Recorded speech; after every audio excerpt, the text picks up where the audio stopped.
saludo a todos amigos, bienvenidos a este espacio que hemos denominado Conferencia Florencia.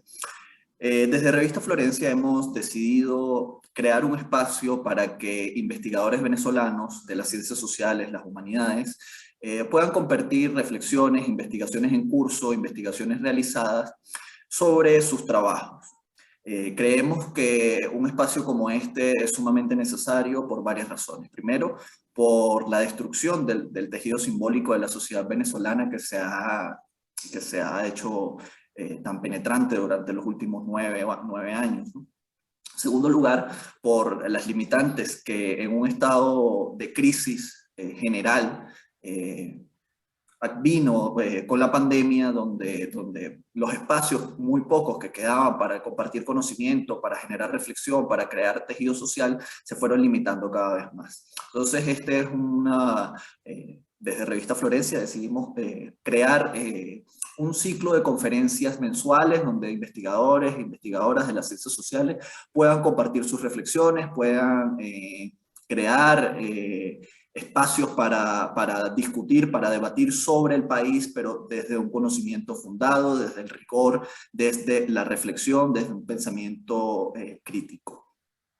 El día de hoy, inaugurando este ciclo de conferencias, tenemos al profesor Leonardo Bracamonte, quien es historiador por la Universidad Central de Venezuela, además de doctor en Ciencias Sociales por la misma universidad, presentando una conferencia que a partir de un artículo denominado El historiador brujo o la razón diluida, Manuel Caballero revisitado, que ha sido publicado recientemente en la revista de Estudios Culturales de la Universidad de Carabobo en su volumen 14, número 28. El profesor Bracamonte nos va a presentar este texto, nos va a presentar sus problemáticas, va a discutir con nosotros sobre las implicaciones de reconsiderar a un personaje tan importante en las ciencias sociales venezolanas durante el siglo XX como Manuel Caballero desde un aspecto crítico, confrontando su obra y desde allí tratando de otorgar sentido a algunas de las aporías, a algunos de los problemas de la sociedad venezolana en la actualidad.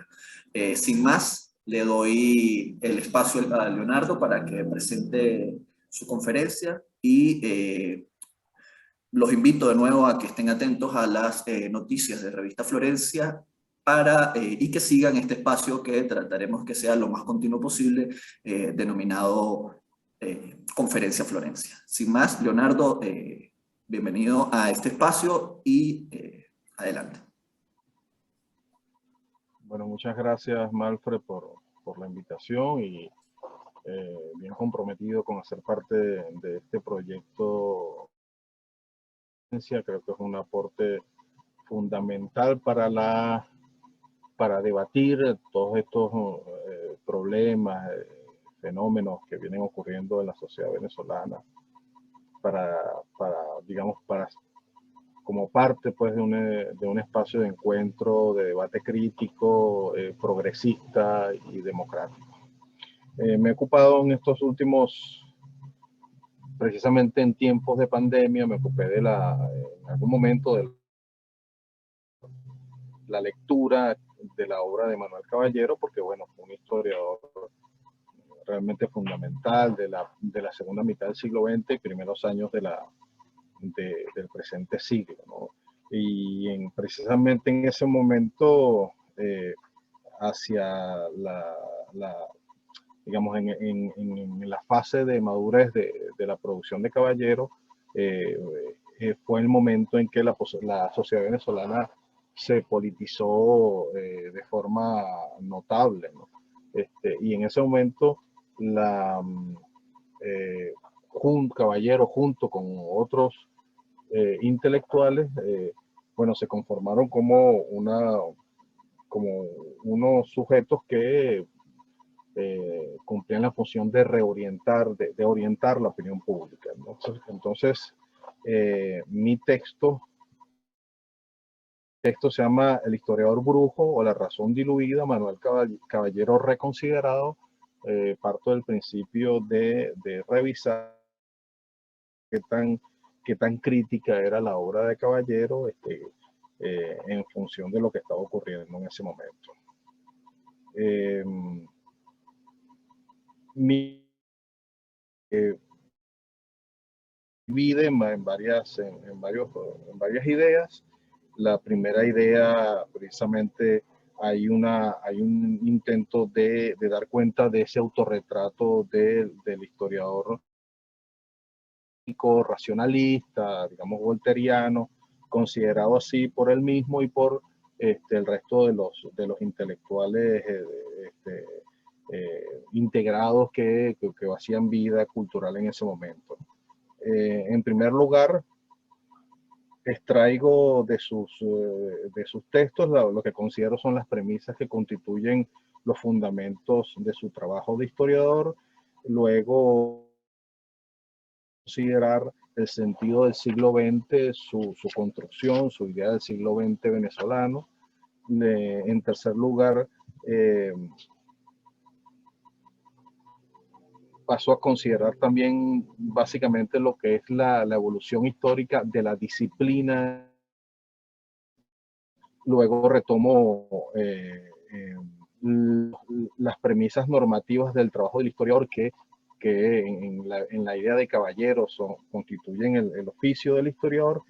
Las retomo en la idea 4 y en la 5 como una forma de contrastar la idea del oficio, la visión de caballero sobre la evolución de la sociedad venezolana en el siglo XX, la contrasto con la idea, con la contribución fundamental de Fernando Coronil y su texto El Estado Mágico, Naturaleza, Dinero y Modernidad en Venezuela. Entonces, básicamente, uno lee la extensa obra de Caballero y se da cuenta que en el trayecto de sus elaboraciones hay algunos máximas, algunos énfasis que él va subrayando como principios fundamentales para la constitución de un historiador crítico. Y en esas premisas son las siguientes. Paso a nombrarlas rápidamente y luego las discuto más adelante. La primera premisa es que la historia debe ser una historia que combata la historia mítica, ¿no? Y la historia mítica tiene que ver, hay que contextualizarnos en el proceso histórico venezolano. La historia mítica tiene relación con lo que llama Caballero el despliegue, el desarrollo, la permanencia del personalismo político. En segundo lugar, lo que sostiene Caballero es que la historia no debería ser maestra de vida. Y en tercer lugar,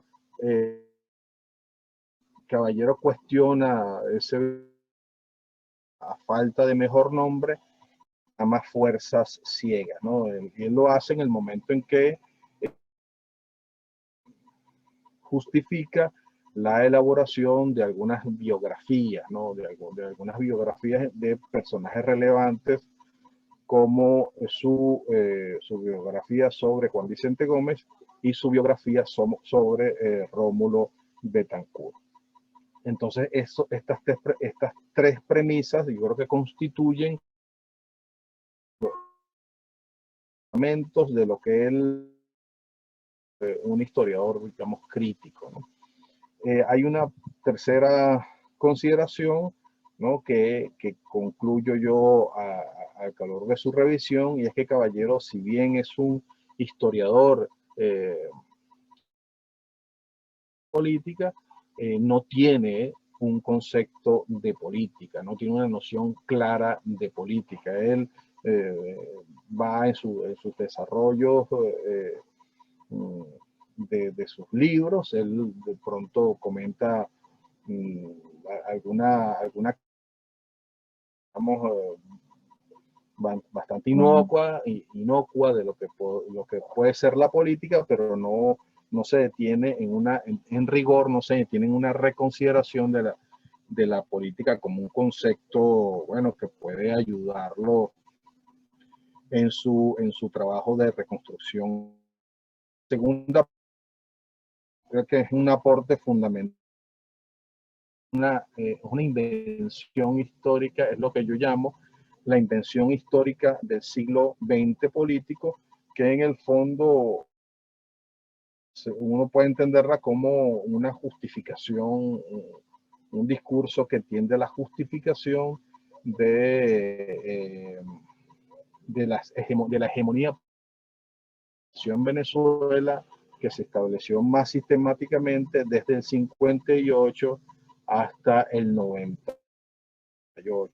Entonces, eh, eh, pero esa hegemonía política, ¿no? Él detecta los cimientos, el inicio de esa hegemonía política de la generación del 28 y en la centralidad que tiene para la generación del 28, que es la generación a fundar las organizaciones modernas, pues los partidos políticos modernos que van a predominar en la última, hacia la segunda mitad del siglo XX, él entiende que esa generación se articula alrededor de la centralidad de la palabra, ¿no? La palabra es surte un efecto desestabilizador, ¿no? En un régimen, bueno, personalista, militarista y autoritario, ¿no? Entonces, otra característica que Caballero hace mención es que los nuevos escenarios de actuación de la generación del 28, ¿no? Serán escenarios fundamentales, ¿no? Se trata de sectores de sujetos que provienen de una vida urbana, ¿no? Al contrario, políticos del siglo XX que, bueno, que todos provenían de un mundo de y la presencia del personalismo político era muy grande. Llama la atención que Caballero escoge el 28 como el punto de inicial de esa ruptura y no escoge el 14 de febrero de 1936, donde más consustancial con lo que fue el siglo XX, es un momento de protestas políticas fundamentales, donde la sociedad venezolana, en términos generales, demanda democracia y que, por cierto, esos actores del 28 tienen una actuación estelar en la organización de partidos políticos y en la conducción de las masas, de las masas movilizadas en ese momento, ¿no? La otra consideración es que, bueno, en la producción de Caballero, entonces la idea del siglo XX político tiene esas características, ¿no? El nacimiento de la política, ¿no? Y el desarrollo de cómo esa generación del 28 va a perfilar un orden democrático y liberal. Final del siglo XX cronológico, precisamente desde la perspectiva de Caballero, coincide con el final de la política y con el final digamos, con el final de la política y con el final, aunque no lo dice taxativamente, pero sí lo hace ver, digamos, básicamente el final de la modernidad, ¿no? O sea, porque el 28, los sujetos del 28 encarnan, desde la perspectiva de Caballero, encarnan la modernidad.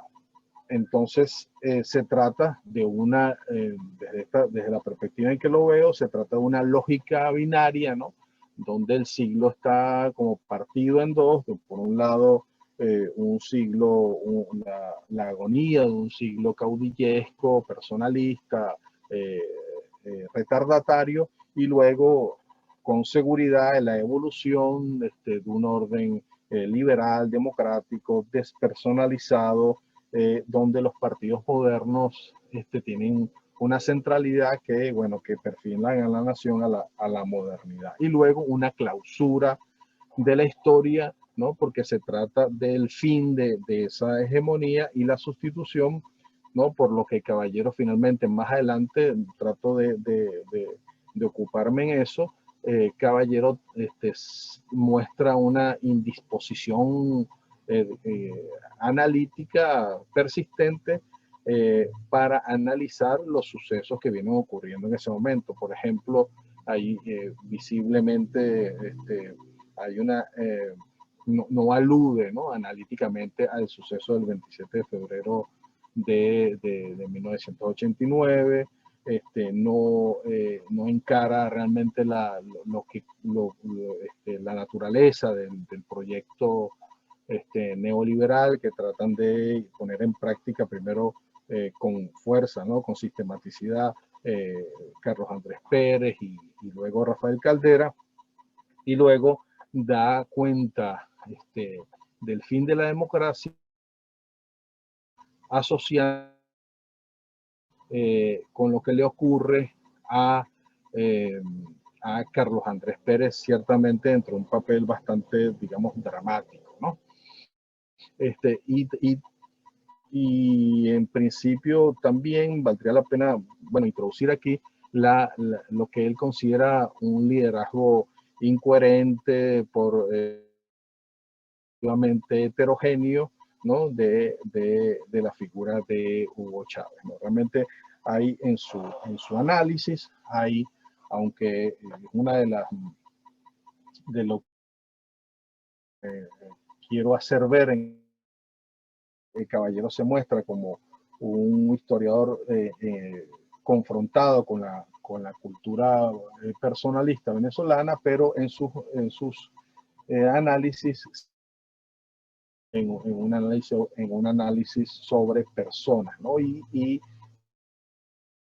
la complejidad del mundo social es relevante durante todos los procesos sociales, pero básicamente en las crisis que está viviendo el historiador y que trata de dar cuenta, ¿no? Luego, en la otra parte de mi estudio, hay una crítica sobre el desarrollo de la disciplina de la historia y su constitución, bueno, a partir de una fuerte identificación con la epistemología ideográfica, ¿no?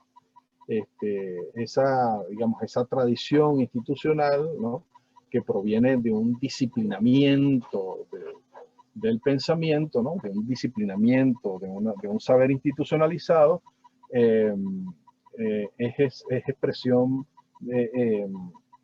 es expresión básicamente de entender los procesos en su singularidad. Entonces, eh, para, para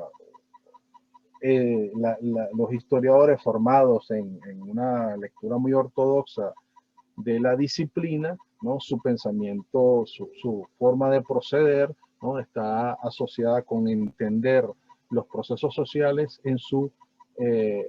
como procesos irrepetibles, ¿no?, como procesos, como acontecimientos únicos y en consecuencia, esto es importante, la conceptualización es pobre, ¿no? Es pobre por consiguiente, o sea, ¿por qué? Porque la reconstrucción de la historia se fundamenta sobre procesos irrepetibles y no regulares, ¿no? Hay un desdén por la identificación de patrones sociales, de regularidades, ¿no? Entonces, teniendo en cuenta estos principios y teniendo en cuenta esta caracterización de la disciplina, esta caracterización teórica de la disciplina, nos damos cuenta que la formación y la reconstrucción y la construcción histórica, la labor historiográfica de Caballero está inherentemente, constitutivamente asociada con esta ser fundamentalmente ideográfica, positivista y antiteórica. Entonces, con estos principios volvemos a exposición, ¿no? Yo donde extraía esas premisas de que para Caballero constituyen sí, las premisas de la labor del historiador. Entonces, un combate con la ética. Allí esto se traduce, ¿no?, en que si bien el historiador no puede ser parte de una de que sus elaboraciones tengan una vinculación con alguna divinidad arbitraria, al mismo tiempo debería saber, ¿no?, que los procesos sociales, digamos, las multitudes, los fenómenos sociales, no se producen, digamos, a partir de, no se generan a partir de principios únicamente racionales, ¿no?, sino que las sociedades y la constitución de los imaginarios de las sociedades también producen mitos que dan cuenta de, bueno, de grandes movilizaciones sociales, ¿no? Entonces, la historia no puede ser discernible a partir de una racionalidad incontaminable, ¿no? El otro principio que en el que Caballero es insistente en que la historia no es maestra de vida, ¿no? Y eso tenía que ver con explicar, con insistir en la singularidad de los acontecimientos. Y bueno, ahí también ahí plantea una controversia, porque en esa premisa de que la historia no es maestra de vida, eso quiere decir que los acontecimientos pasaron, ¿no?, y no guardan ninguna enseñanza, ¿no? Entonces, la historia, más bien, desde mi perspectiva, debería tener una utilidad para básicamente los sectores populares y para sus... ¿no? Y luego la última premisa tiene que ver con el énfasis que le hace Caballero a su cuestionamiento sobre las fuerzas ciegas, o sea, que ese llamamiento al cuestionamiento de las fuerzas ciegas hacía que el análisis de Caballero, precisamente este tema tiene relación con lo que vengo diciendo, ¿no? Que Caballero haya tenido un análisis excesivamente situado en un tiempo y en un espacio, y esos análisis no tengan una extrapolación hacia hacia otros, este, en situación que hago entre la elaboración de Caballero y la formulación potente de Fernando Coronil en un texto cardinal de finales del siglo, creo que finales del siglo XX, que se llama El Estado Mágico y el Estado Mágico, y el capítulo se llama El Estado Mágico y la emergencia de otra historia política. Allí yo, o sea, realmente me detengo en el texto en analizar eh, algunos aportes que tiene ese texto, y, y en principio extraigo aquí algunos elementos. En principio, la formación se trata de una historia sobre la formación estatal venezolana, pero es una formación estatal que tiene unos nexos, ¿no?, unos nexos estructurales, es decir, no una historia encerrada sobre sí misma, es una historia que marcha en función de las propias dinámicas de la economía mundo capitalista, ¿no? Y es una economía, la venezolana, además, una economía periférica, que eso es importante señalarlo desde un principio. Entonces, esa connotación tiene un conjunto de derivaciones importantes, fundamentales, que peculiarizan la nación venezolana, donde Coronil, digamos, desarrolla ese principio, ¿no? Es importante, el otro aspecto que me gustaría resaltar, es importante que el desarrollo de la economía petrolera, ¿no? y los sucesivos boom trajeron consecuencias determinantes para los regímenes que a los trataron a partir del boom de la economía petrolera, trataron de legitimar sus procesos. Entonces, hay unas análisis en relación a lo que ocurrió por ejemplo, el trienio de Acción Democrática del 45 al 48, luego los efectos de la expansión de la economía petrolera en la deslegitimación de Marcos Pérez Jiménez, luego los efectos del desarrollo de la economía en el primer gobierno de Carlos Andrés Pérez, y luego un análisis sobre, claro que es un comentario más mío, el texto no aborda el laxo chavista, pero convendría analizar los efectos también el incremento de los precios del petróleo en el desarrollo del proceso bolivariano. Entonces, básicamente, en eso es un resumen, ¿no? de lo que elaboró sobre el texto sobre un análisis de los textos de Caballero. Si hay tiempo, quisiera referirme a un aspecto rápido, no sé si Manfred, ¿hay tiempo? Sí, sí, continúa.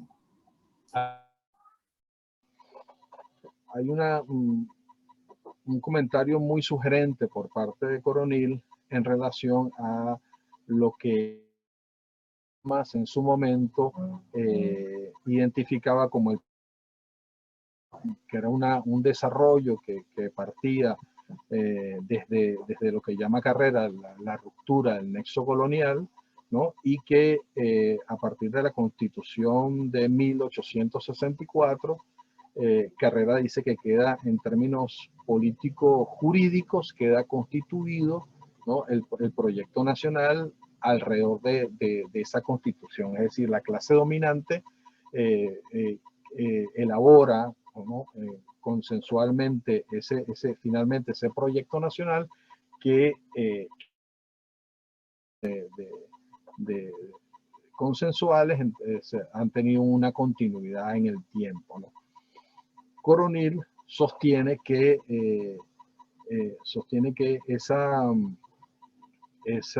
idea no toma en cuenta lo que es la constitución, la creación de Venezuela como una nación petrolera, ¿no? Entonces, él más bien refuerza la idea de que el proyecto nacional, digamos, no lo dice así, pero una ruptura de esa idea es que el proyecto nacional se constituye, ¿no? como nación petrolera durante el régimen, durante la última etapa del régimen de Juan Vicente Gómez, y cuando se constituye como una nación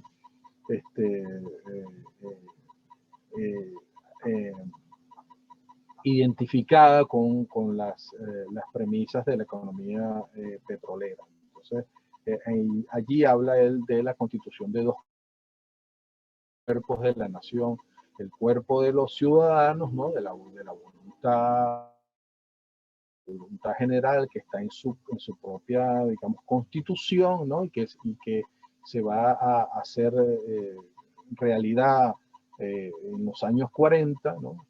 y la constitución de la riqueza del subsuelo de la nación, que es el otro que es el otro sujeto, ¿no? Fundamental de la nación. Una idea que llama Coronil de los dos cuerpos de la nación. Me parece que ese principio es mucho más da cuenta, ¿no? de un desarrollo venezolano.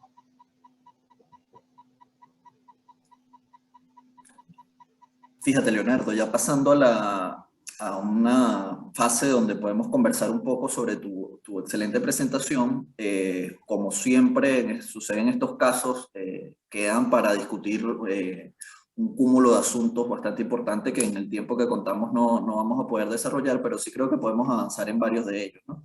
Lo primero que quería enfocar es a partir de una parte de tu trabajo que es bastante rica en la conceptualización y en la problematización, sobre todo, que haces de la distinción entre la tradición nomotética y la ideográfica en las ciencias sociales, ¿no? Lo primero que te quería cuestionar es cómo esta problematización que realizas sirve para enfrentar, confrontar una obra de la de un historiador tradicional, entre comillas, como el de como Manuel Caballero, y cómo salen a la luz a partir de este análisis las limitaciones disciplinares, las limitaciones teórico-metodológicas de la disciplina vista desde esta perspectiva epistemológica, vista desde esta perspectiva teórica. Me parece bastante sugerente para confrontar a Caballero, ¿no? Esta cuestión de que la lucha contra el personalismo político en términos políticos sea llevada por la vía de una epistemología que privilegia el personalismo político, ¿no?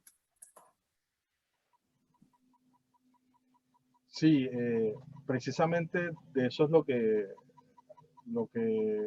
sobre lo que me ocupo, que creo que es una idea central del trabajo, ¿no? Una inconsecuencia, digamos, una intención política, ¿no? De controvertir políticamente con una tradición que ciertamente existe, ¿no? Que quizás Caballero es demasiado optimista en el sentido de que entiende que el personalismo político virtualmente desaparece, ¿no? Durante los gobiernos de la democracia de partidos, ¿no? Y resurge luego cuando resurge un movimiento tan como en su momento, ¿no? Tan potente como lo fue el chavismo. Eh,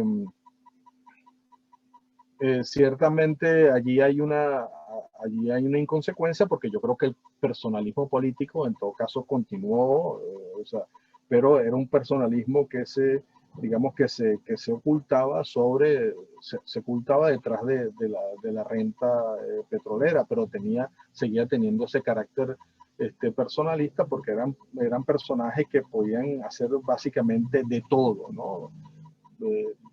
Básicamente podían inventar cualquier mundo de fantasías y convertirlas en un proyecto político, siempre y cuando los precios internacionales del petróleo se mantuvieran altos. De alguna forma, eso es una continuidad de eh, el personalismo político durante la historia venezolana. Eh, yo creo que o yo sostengo que nadie, ningún investigador formado, ¿no? en ciencias sociales puede decir bueno, desde una sola disciplina desde una sola disciplina este, se puede dar cuenta pues de la complejidad social del pasado, del presente, final de la historia, ¿no? Sino que un investigador debe extraer, ¿no?, de otras tradiciones del conocimiento lo que pueda ser útil para dar cuenta de la complejidad social. Finalmente, el mensaje es ese. Sí, a mí me parece que es bastante sugerente las elecciones teórico-políticas, metodológicas de Caballero para confrontar a la historia como disciplina, pero no solo la historia como disciplina, sino a la misma conformación de las disciplinas a partir de la separación ontológica en la vida social de la geocultura liberal, ¿no? Un poco, ya nos estamos quedando sin tiempo, pero vamos a tratar de avanzar un poco más en la discusión. Y vuelvo sobre esta cuestión de la preeminencia ontológica de lo político, ¿no? Me recuerda mucho a las discusiones a partir de la obra de Arendt, pero que está muy presente en el debate del siglo XIX en la historiografía, sobre todo en las confrontaciones entre la revolución dual, ¿no?, la revolución francesa como una revolución política y la revolución industrial, a pesar de que ya está bastante cuestionado semejante cuestión como una cuestión nacional, etcétera, etcétera. Pero como que si las revoluciones pueden ser sociales, pueden ser políticas o pueden ser económicas, pero y cuando decimos aquí revolución nada más estamos hablando del cambio social, como que si el cambio social pudiese ser entendido desde uno de estos ámbitos ontologizados, ¿no?, separados de sí y ontologizados, convertido como en el ser del mundo, ¿no? Entonces, esta cuestión de cómo la elección ontológica por lo político parte de una no conceptualización de lo político. El ser y el pensar se cinden, pero al mismo tiempo hay una deriva ontológica hacia lo político como algo que tiene mucho más dignidad para el análisis de la sociedad venezolana que los otros factores. Entonces te quería preguntar un poco tu opinión sobre este asunto a partir del texto de Caballero, pero también a partir de las insuficiencias para ver ciertos fenómenos de la sociedad venezolana durante el siglo XX, pero también a partir del siglo XXI. Es que sin duda la ideología hegemónica hasta hace algunos años del liberalismo, ¿no?, partía la realidad estaba dividida en esferas, ¿no?, y que esas esferas, a esas esferas, por ejemplo, la sociedad, el Estado, la política, le correspondían, la sociedad civil, ¿no?, le correspondían disciplinas, ¿no?, que debían acomodarse al uso de esas esferas de la realidad, ¿no?, y que esas esferas de la realidad tenían algún tipo de soberanía, tenían una especie de soberanía unas de otras. El político se evolucionó a partir de esos principios epistemológicos. Pero además el mismo sentido común obedece a esos principios, a esa forma de proceder, ¿no? Entonces, aunque resulta sencillo, ¿no?, dar cuenta, digamos, mostrar que la realidad obedece a lógicas más bien relacionales y que obedece también a principios interdependientes, ¿no? Es sencillo mostrar, digamos que es así. No es tan fácil dar cuenta de veces, ¿no?, por incluso insuficiencias propias del investigador, no es tan fácil de un mundo donde todo tiene que ver con todo. Entonces, ese vicio de una ideología tan dominante que penetró en otras ideologías aparentemente contrarias, ¿no?, se constituyó finalmente como un sentido común, ¿no? Y de lo que se trata, bueno, es de desafiar ese sentido común.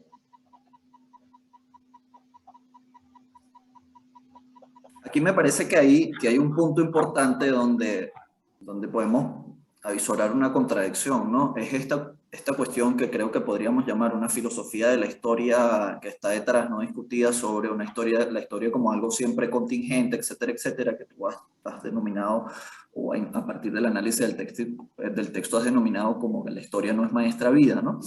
Pero al mismo tiempo, aquí me parece que queda muy claro el sesgo realmente positivista de la historia vista desde esta forma, ¿no? Porque la historia vista desde esta forma coge una perspectiva meramente descriptiva, donde el concepto no se produce porque el concepto siempre sería distinto de acuerdo a todo fenómeno, y el que habla es como que si la realidad hablase por sí misma, ¿no? Entonces, te quería preguntar un poco sobre eso, ¿no? Un poco sobre cómo aquí hay una contradicción entre esta filosofía de la historia que privilegia la singularidad y privilegia la falta de regularidades sociológicas en la historia, casi muy en sintonía con una filosofía, una ontología posmoderna, pero al mismo tiempo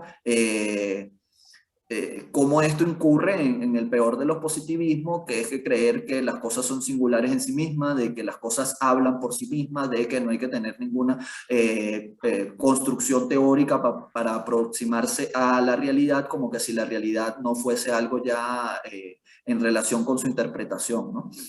Porque al mismo tiempo esto, que pareciera un problema metodológico o técnico meramente, creo que tiene sus derivas políticas y sus derivas interpretativas bastante importantes, ¿no?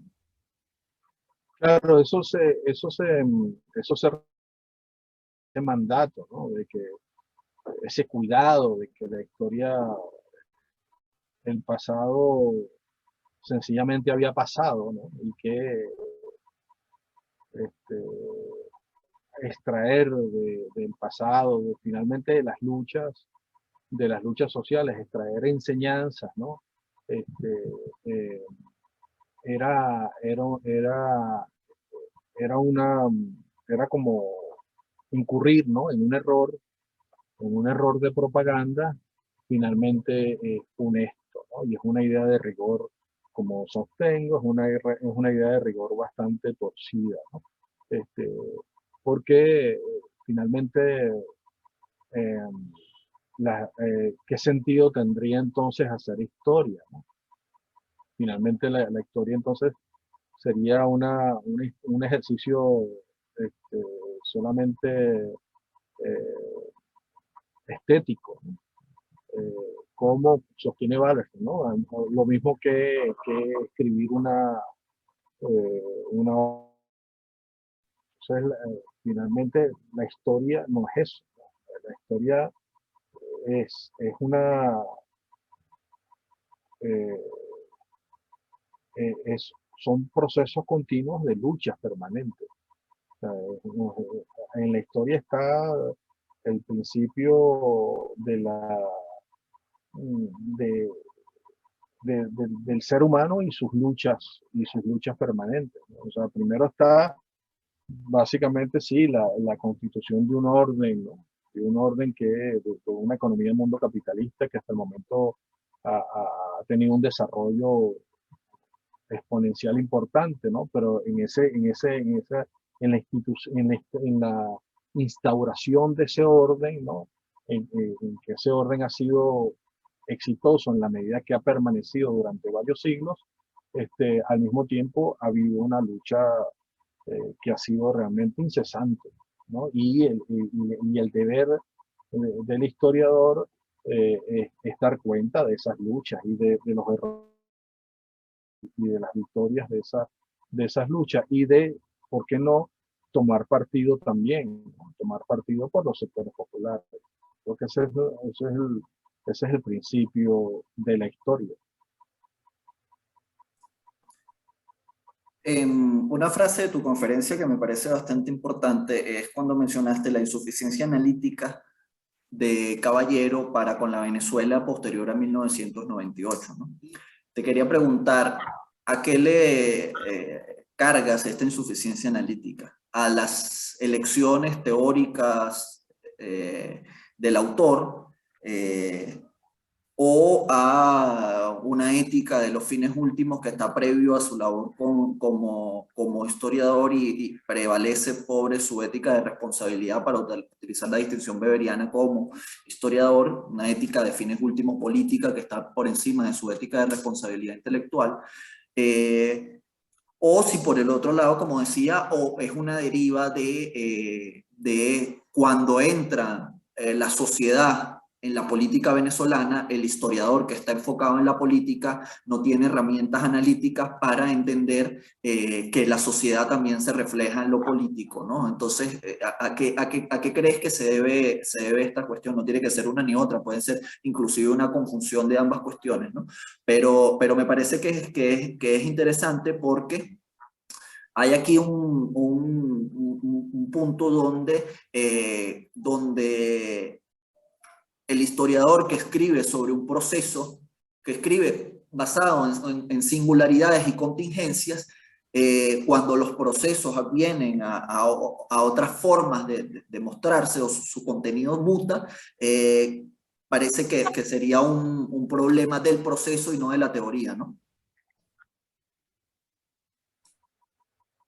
Bueno, yo creo que es una relación de un poco de las cosas que vienes comentando.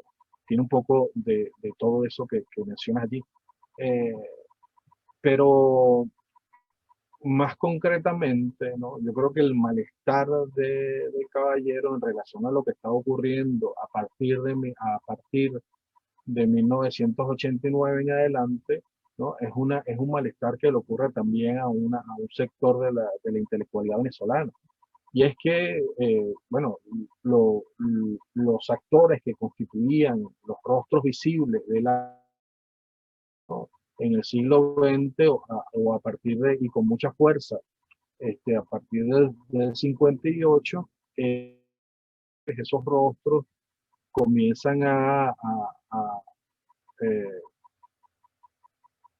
eh, esos personajes, esos sujetos comienzan a ser desplazados por otros sujetos de unos rostros, bueno, mucho más difusos, de unas ocupaciones un poco más, y digamos, no ubicables, ¿no? En la economía, en el mundo de la producción, y finalmente es una invasión de sujetos heterogéneos, ¿no?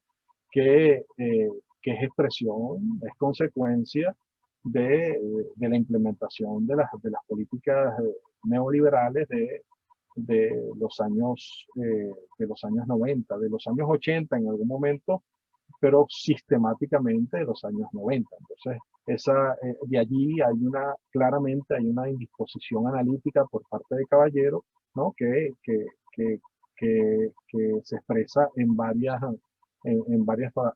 facetas de su análisis, ¿no? No solamente como forma de explicación del 27 de febrero, que finalmente no, en su obra casi no explica muy poco, ¿no? Pero más en lo que viene ocurriendo, ¿no? como, como, eh, como derrota finalmente del proyecto de puntos fijos, hay digamos, una voluntad como de desconocimiento, ¿no? de lo que estaba ocurriendo. Finalmente eso estaba muy claro expresado en su producción.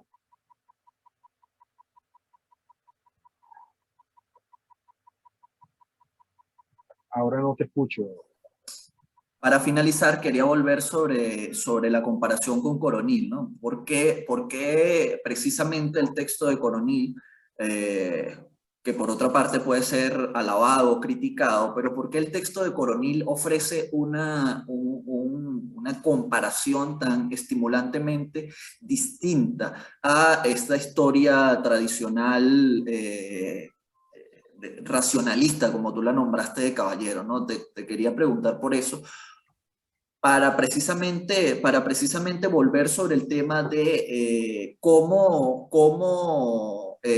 Caballero expresa también una historiografía previa a la revolución de los anales, una historiografía que sigue siendo afincada en el acontecimiento, una historiografía que sigue siendo sin regularidades seculares, una historiografía que sigue enfocada en la acción de las grandes personas y no en los grandes procesos sociales, movimientos, etcétera, etcétera, pero también una historiografía sin economía, ¿no? Y esto, y quiero apuntalar sobre esto, porque es una historiografía sin sociedad, pero también sin economía, ¿no? Donde si la política fuese, vuelvo con el término, el único lugar de dignidad ontológica en lo social, ¿no? Entonces, por qué Coronil? O más bien, ¿cómo Coronil nos ofrece un fresco tan distinto al de Caballero sobre todos estos aspectos que hemos hablado? En principio, ¿no? Para cerrar el debate, ¿no? Sobre Caballero. Caballero lo que hace diseña una historia política donde hay unos personajes relevantes y su narración consiste en lo que hacen esos personajes relevantes, ¿no? El énfasis en su narración, la centralidad de su narración está precisamente en la descripción de lo que hacen o dejan de hacer esos personajes, y los condicionamientos de esos personajes son condicionamientos de la existencia de otros personajes, ¿no? Entonces, las dimensiones sociales, culturales, económicas, ¿no? De lo social, es decir, lo social no está allí, ¿no? O aparece muy pobremente. Entonces, la contribución de Coronil a la luz de esta comparación es tan trascendente porque Coronil sí presenta la evolución de unas dimensiones, digamos, económicas, culturales, a partir de explicar la historia o la evolución del Estado Nacional venezolano y su peculiaridad como un Estado eh, petrolero, un Estado que al mismo tiempo que sigue siendo estructuralmente un Estado subordinado, una nación neocolonial, ¿no? Al mismo tiempo mantiene una relación con su sociedad y me refiero también a los sujetos, a los actores de ese Estado, mantienen una relación asimétrica, este, eh, eh, fundamentalmente asimétrica con respecto a su sociedad. Por eso la idea de que el personalismo desaparece en tiempos de la democracia de punto fijo es fundamentalmente falso, que es la idea de Caballero, ¿no? De que pretende legitimar la democracia de partidos, ¿no? Lo relevante es eso, ¿no? Es una nación además que se constituye al calor de las dinámicas de la propia evolución del capitalismo histórico. Muy claro, por ejemplo, en la coyuntura eh, de, eh, de la expansión de las propuestas neoliberales y su expresión en el orden político y social venezolano. Tan fundamental es que el neoliberalismo rompe con una tradición, con una idea de democracia que había sido sostenida por los mismos políticos desde principios del siglo XX, una idea de democracia que estaba estrechamente relacionada con el principio de la distribución de los dineros provenientes de. Entonces, el proyecto neoliberal plantea una ruptura fundamental y eso explica en alguna medida eh, la crisis de la misma democracia venezolana durante la segunda mitad, fundamentalmente durante la década de los 80 y 90. Hay un último asunto del cual te pediría una respuesta muy corta, ¿no? Que es este tema de la idea de la historia como racionalidad, ¿no?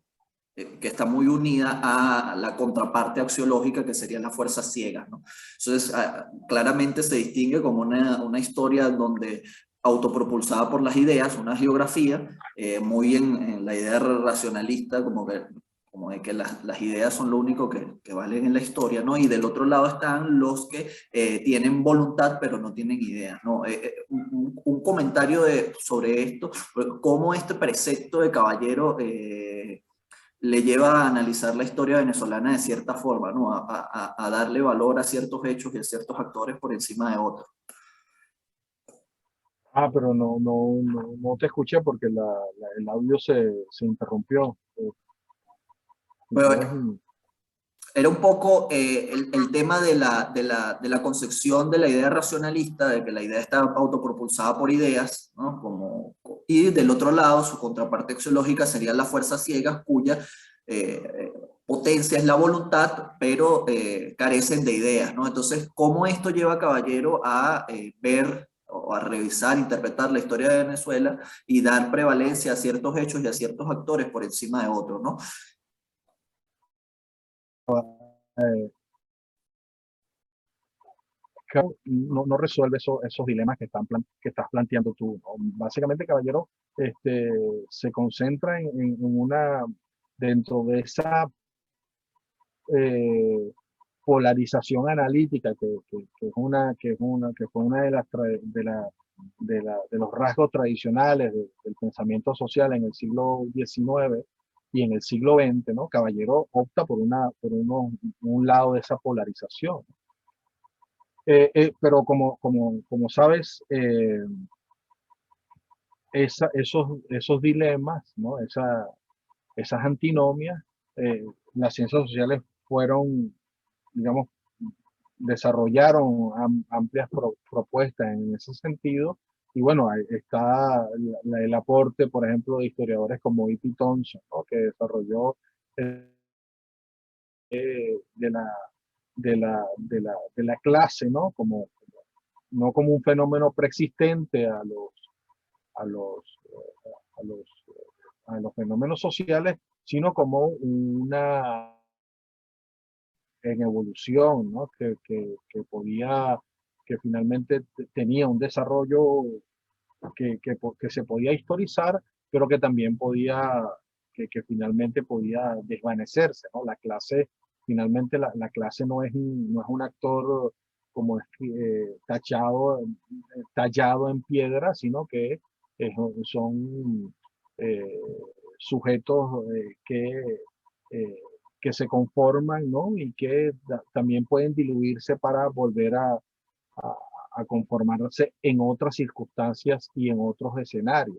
Entonces, yo creo que si bien eh, la historia como disciplina, como le ocurre a otros saberes institucionalizados, ¿no?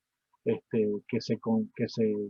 eh, que se conciban como eso, pues como una disciplina y que partan del principio de que pueden responder a los desafíos de tratar de comprender, de discernir los fenómenos sociales a partir de una disciplina. La historia tiene la historia y la historiografía tiene límites muy grandes, ¿no? Pero en todo caso, el principio heurístico, ¿no? De entender los procesos a partir de su evolución, ¿no? Es es decir, a partir de su historia, es es un fundamento que no puede ser desplazado en su importancia para cualquier análisis social. Leonardo, esta última reivindicación que haces de la historia en medio de un escenario de las ciencias sociales bastante complejo, donde a pesar de que la distinción entre lo ideográfico y lo nomotético para mucha gente es espurio, a pesar de que la filosofía del siglo XX ha sido una filosofía profundamente historicista, eh, que podemos enmarcar en ese dictum de Frederick Jameson de debemos historizarlo todo. Las ciencias sociales del siglo XX han sido ciencias sociales que han rechazado más lo nomotético y han tendido hacia la historia, sobre todo en sus aspectos críticos, y más bien los no críticos han sido reaccionarios con respecto a este movimiento, ¿no? Te quería preguntar, o quería que profundizaras en este aspecto que comentabas sobre que no es lo mismo hacer una crítica a las limitaciones de la historiografía como disciplina que hacer una crítica a la importancia de la historia para la vida, utilizando esa conocida frase de la segunda consideración en perspectiva de Nietzsche, ¿no? Claro, y en esa, precisamente en ese último comentario que haces, ¿no? No es lo mismo, aunque hay se preste a confusión, ¿no? Porque cuando uno habla de historia no se sabe si está hablando de la historia como proceso social o de la historia como disciplina. Vale la pena allí hacer la distinción, ¿no? O sea, no, sin duda, es difícil, ¿no? En un debate epistemológico justificar, ¿verdad? En términos teóricos, epistemológicos y incluso organizativos, ¿verdad? Es difícil justificar la actual división del trabajo intelectual que conocemos, ¿no? Que es una herencia del siglo XIX, ¿verdad? O sea, que, que está, bueno, objetivado en la organización de las universidades en facultades y en esas facultades que conocemos y en las escuelas y, en fin, en esa geografía del conocimiento que conocemos y que nos hemos formado dentro de esos preceptos, ¿no? Entonces es difícil justificarlo, ¿no? Es difícil continuar justificando esa organización del conocimiento, pero si bien eso es cierto, también es cierto que no se puede conocer, ¿no? No se puede llegar a conocer sin historizar, sin entender que el fenómeno que uno está viendo y el fenómeno del que probablemente uno es parte constitutiva de ese fenómeno, es un fenómeno que ha tenido una evolución, ¿no? Entonces, hasta desde esa perspectiva, todo, todo acercamiento, todo proceso de investigación debería contar con una forma de historización que no estaría, que, que, que no estaría solamente al principio de una investigación, sino que sería constitutiva de la propia reflexión social. Y no solamente de los estudios sociales, no solamente es un llamado a la historización de los análisis sociales, es un análisis es un llamado a la historización de eh, de todo, básicamente, ¿no? Tomando en cuenta lo que tú sostenías eh, de, esa, de esa presencia de la reflexión histórica en todo, en todo. Bueno, Leonardo, ha sido una excelente conferencia. No queda más que te demos las gracias por estos conocimientos que nos has compartido. Esperemos que volvamos a encontrarnos en este espacio. Y a todos los que nos están viendo por las distintas plataformas y redes sociales, recordamos que este es un espacio que Revista Florencia está creando para, a partir de conferencias, compartir conocimiento, compartir saberes que distintos investigadores en ámbitos de las ciencias sociales y las humanidades en Venezuela están creando en este momento de crisis global y la más profunda crisis nacional de nuestra historia republicana, ¿no? Recordemos que en la conferencia de Leonardo se titulaba El historiador brujo, la razón diluida, Manuel Caballero reconsiderado, y es una reflexión a partir de un artículo publicado en la revista de Estudios Culturales, volumen 14, número 28 del mismo nombre, en el cual les vamos a dejar los links en las distintas plataformas de este video, ¿no? Esperemos que nos acompañen en las otras ocasiones, esperemos que nos sigan en las distintas redes sociales y esperemos que se atrevan a reflexionar junto a nosotros. Muchas gracias a los que nos están viendo y nos veremos en una próxima ocasión. Muchas gracias, Leonardo.